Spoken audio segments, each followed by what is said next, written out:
안녕하세요. 사연을 시작하기에 앞서 구독과 좋아요 부탁드려요. 감사합니다. 사연 시작해 볼게요. 저는 결혼 전 남편과 만나면서 그의 집안이 꽤 넉넉하다는 것을 알았어요.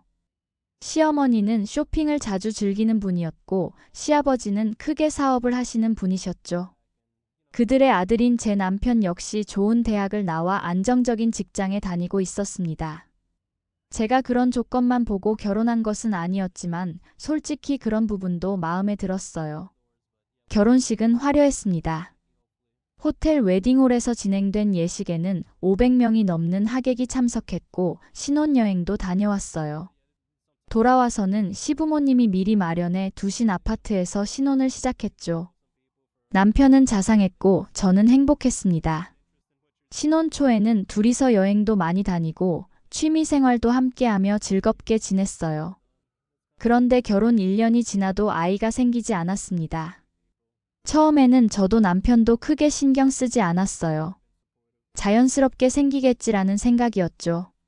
하지만 시어머니의 눈치가 점점 보이기 시작했어요. 처음엔 명절 때 살짝 물어보시던 것이 점점 빈도가 잦아지더니 매주 전화통화에서도 묻기 시작했습니다. 아직 아이 소식은 없니? 시어머니의 이 한마디는 처음에는 평범한 질문처럼 들렸지만 시간이 지날수록 그 무게가 점점 더해갔어요. 결혼 2년 차에 접어들었을 때는 매번 만날 때마다 첫 마디가 이 질문이었습니다.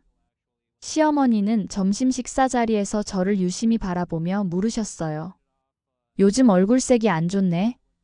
생리는 제때 하니? 아니면 배란이를 제대로 못 맞추는 거 아니니? 저는 입술을 깨물며 미소를 지었지만 내심 가슴이 조여왔습니다. 마치 제가 아이를 낳지 못하는 것이 게으름이나 무능력 때문인 것처럼 말씀하시니까요. 다른 집 애들은 벌써 애 낳고 또 임신했다는데 너희는 왜 이렇게 늦어? 언제까지 둘이서만 살 생각이야? 시어머니는 동네 친구들과 만날 때마다 다른 집 며느리들이 아이를 낳았다는 소식을 듣고 오셨어요. 그리고 그 이야기를 하실 때마다 한숨을 깊게 내쉬셨죠. 어느 날은 시댁 식구들이 모인 자리에서 시댁 친척분들이 저에게 물었습니다. 아직도 아기 소식이 없어? 요새 아이 낳기 힘들다더니 정말인가 보네. 이 말에 시어머니는 눈을 흘기며 끼어들었어요. 그러게 뭐가 문제인지. 그 자리에 있던 모든 사람들의 시선이 저에게 꽂혔습니다. 마치 제가 죄인이라도 된 것처럼요. 그때 남편은 그저 웃음으로 넘기며 곧 생기겠죠라고 말했을 뿐 제 편을 들어주진 않았어요. 처음에는 웃으며 넘기던 질문이 점점 부담으로 다가왔어요. 결혼 3년 차에 접어들면서 시어머니의 질문은 거의 추궁에 가까워졌습니다. 시어머니는 한 달에 한 번씩 저희 집에 오셔서 냉장고를 뒤지기 시작했어요. 어느 날은 제가 먹는 약을 발견하시더니 의심의 눈초리를 보내셨습니다. 이게 무슨 약이니? 혹시 피임약 아니야? 너 설마 일부러 애 안 낳으려고 하는 거야? 저는 당황해서 그건 영양제일 뿐이라고 설명했지만 시어머니는 믿지 않으셨어요. 심지어 제가 없을 때 남편에게 전화해서 제가 피임을 하고 있는 건 아닌지 확인하라고 하셨다고 해요. 또 어느 날은 갑자기 산부인과 의사를 아는 사람이 있다며 같이 가자고 하셨습니다. 마치 제가 산부인과 검진을 미루고 있기라도 한 것처럼요. 혹시 네가 문제 있는 거 아니니? 우리 집안은 대대로 아들, 딸 잘 낳았어. 혹시 결혼 전에 무슨 병 앓은 거 있어? 아니면 임신한 적 있었던 거 아니야? 이 말에는 정말 충격을 받았어요. 결혼 전 임신 이력이 있었냐니 그건 마치 저를 의심하는 것과 다름없었으니까요. 눈물이 핑 돌았지만 꾹 참았습니다. 시어머니는 거기서 멈추지 않고 계속 압박을 주셨어요. 명절마다 친척들 앞에서 우리 며느리는 아직 소식이 없네요 라고 말씀하셔서 모든 시선이 저에게 쏠리게 만드셨고 친정에도 전화해서 따님이 아이를 빨리 가져야 하는데 라고 말씀하셨죠. 이런 말을 들을 때마다 가슴이 찢어지는 것 같았어요. 아이가 생기지 않는 것이 저의 잘못인 것처럼 말하는 시어머니의 태도가 너무 서러웠습니다. 더구나 이런 자리에서 남편은 항상 침묵했어요. 제 편을 들어주지도 시어머니를 말리지도 않았죠. 그저 손으로 제 무릎을 토닥이며 눈짓으로 참으라는 신호만 보냈을 뿐이에요. 엄마, 때가 되면 생길 거예요. 너무 신경 쓰지 마세요. 겨우 이런 말만 하고 상황을 모면하려 했죠. 그러면 시어머니는 한숨을 크게 내쉬며 모르는 소리 마라. 너희가 지금 몇 살인데 언제까지 기다릴 거야? 라고 말하곤 했습니다.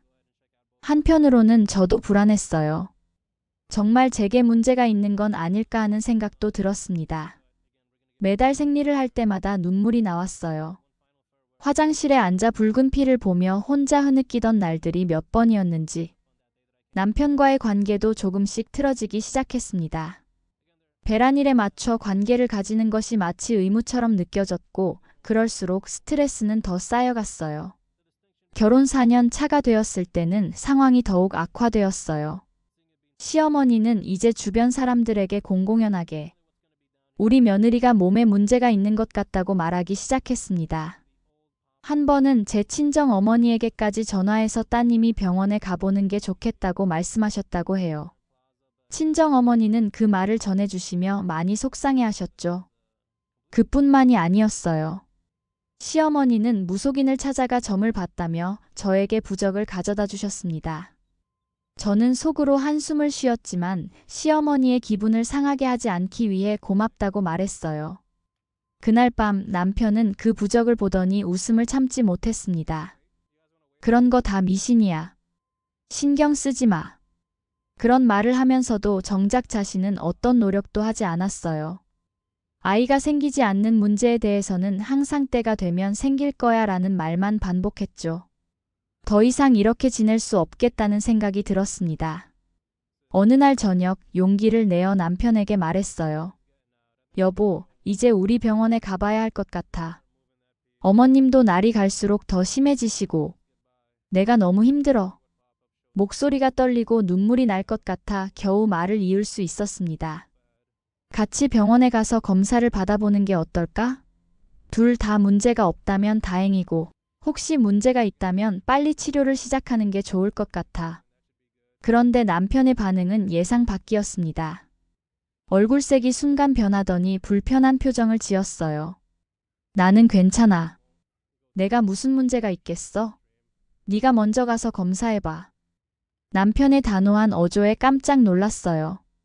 평소에는 제 의견을 존중해주던 남편이 왜 이런 반응을 보이는지 이해할 수 없었습니다.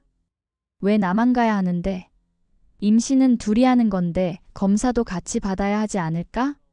어머님은 매일 나를 탓하고 당신은 나 혼자 병원에 가라고 하고 눈물이 볼을 타고 흘러내렸습니다. 남편은 어색하게 제 어깨를 토닥였지만 여전히 고개를 저었어요. 나는 건강에 자신 있어.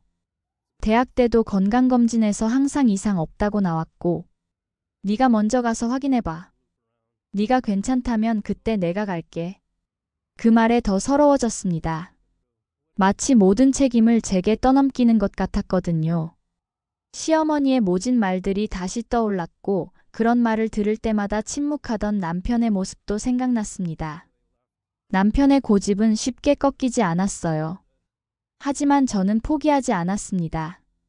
매일 밤 이야기를 꺼내며 설득했죠. 식사 시간, 출근 전, 퇴근 후. 틈만 나면 병원에 같이 가자고 이야기했습니다. 결국 2주 정도 지나서야 남편은 마지못해 동의했어요. 알았어, 같이 가자. 하지만 내가 문제 없다고 나오면 너도 각오해. 이 말이 무슨 뜻인지 그때는 이해하지 못했어요. 어떤 각오를 하라는 건지. 그저 드디어 같이 검사를 받을 수 있게 되어 안도했을 뿐이었죠. 병원 진료실에 들어서는 순간 남편의 얼굴이 굳어졌어요. 의사 선생님은 친절하게 두 사람 모두에게 필요한 검사들을 설명해 주셨습니다. 저는 호르몬 검사와 자궁 내막 검사 등을 받았고 남편은 정액 검사를 받게 되었죠. 검사 결과가 나오기까지 3일이 걸렸습니다. 그 3일이 3년처럼 길게 느껴졌어요. 마침내 결과를 들으러 병원에 갔을 때 남편은 갑자기 일이 생겼다며 혼자 가라고 했어요. 이상한 예감이 들었지만 어쩔 수 없이 혼자 병원에 갔습니다. 의사 선생님은 조심스럽게 말씀하셨어요. 부인께서는 검사 결과 특별한 문제가 없으십니다. 배란도 정상적으로 이루어지고 있어요. 안도의 한숨을 내쉬었지만 의사 선생님의 표정이 심상치 않았습니다. 그런데 남편분의 정액 검사 결과에서 정자가 발견되지 않았습니다. 무정자증이라는 상태인데요. 머릿속이 하얘졌어요. 무정자증? 그게 정확히 무슨 뜻인지 물었더니 의사 선생님은 정액 내에 정자가 전혀 없는 상태라고 설명해 주셨습니다. 자연 임신이 불가능한 상태란 말이었죠. 추가 검사가 필요합니다만 일단 이 상태로는 자연 임신은 어려울 것 같습니다. 인공수정이나 시험관 시술을 고려해 보셔야 할 것 같아요. 병원을 나오는 길 머릿속은 복잡했습니다. 그동안 시어머니에게 들었던 모든 모욕적인 말들이 떠올랐어요. 항상 저를 탓했던 그 말들이.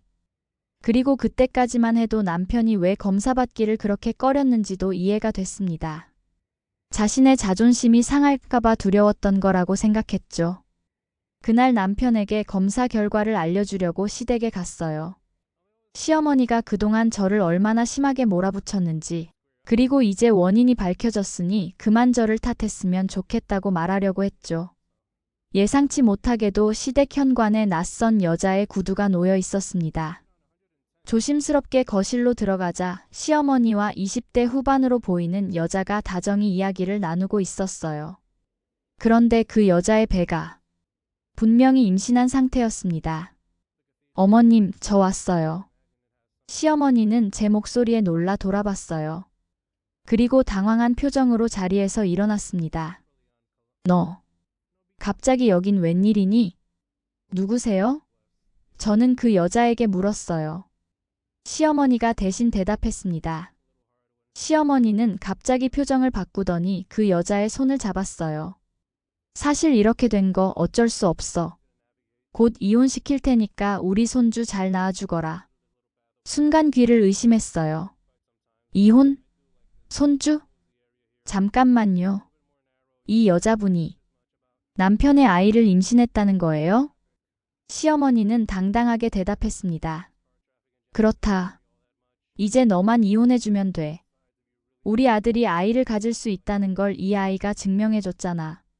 어이가 없었어요. 남편이 다른 여자가 있었다니.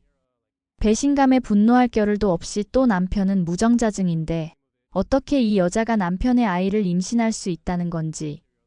그때 번뜩 깨달았습니다. 아, 하늘은 내 편이구나. 하지만 제가 알고 있는 진실을 지금 이 자리에서 말하는 것보다 더 좋은 방법이 있다고 생각했어요. 시어머니와 남편에게 복수할 수 있는 완벽한 기회였거든요. 그들은 무정자증 사실을 모르는 것 같았습니다. 그래서 저는 모든 것을 알고 있는 듯한 표정으로 대답했어요. 그렇군요.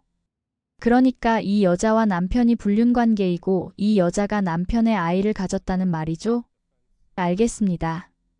이혼하죠.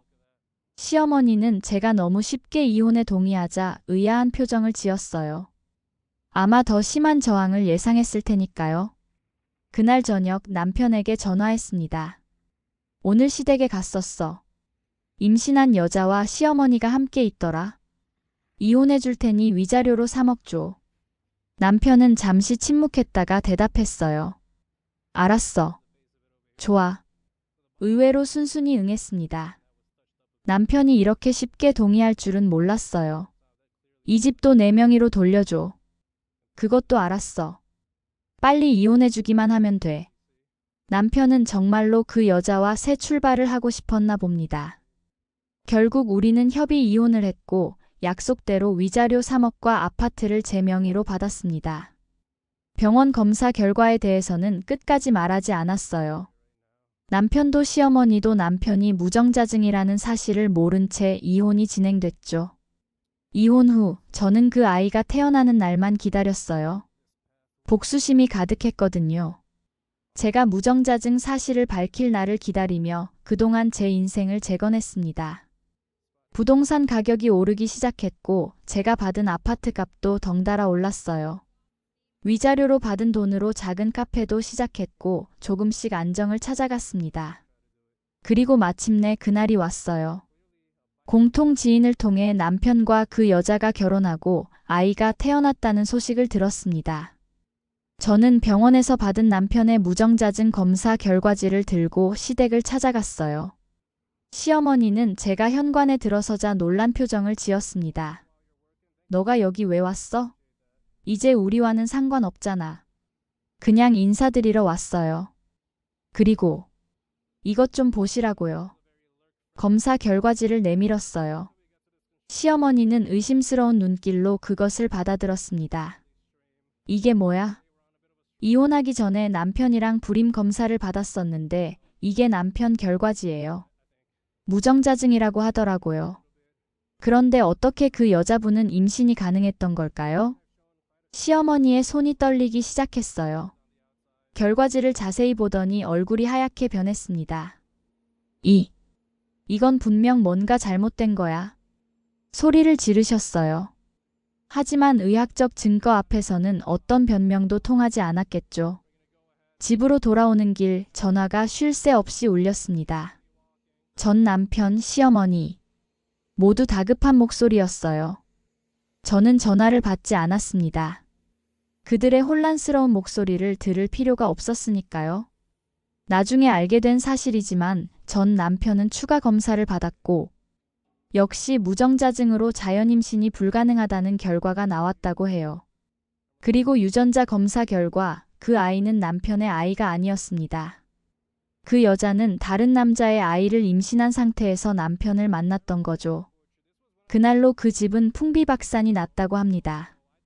남편과 그 여자는 이혼했고 시어머니는 큰 충격을 받아 쓰러졌다고 하더라고요. 그들이 저에게 했던 모든 상처와 모욕에 대한 복수는 제가 아무것도 하지 않아도 자연스럽게 이루어졌습니다. 지금 저는 이혼 후 2년이 지났고 행복합니다. 카페는 입소문을 타고 번창하고 있고 새로운 사람도 만나고 있어요.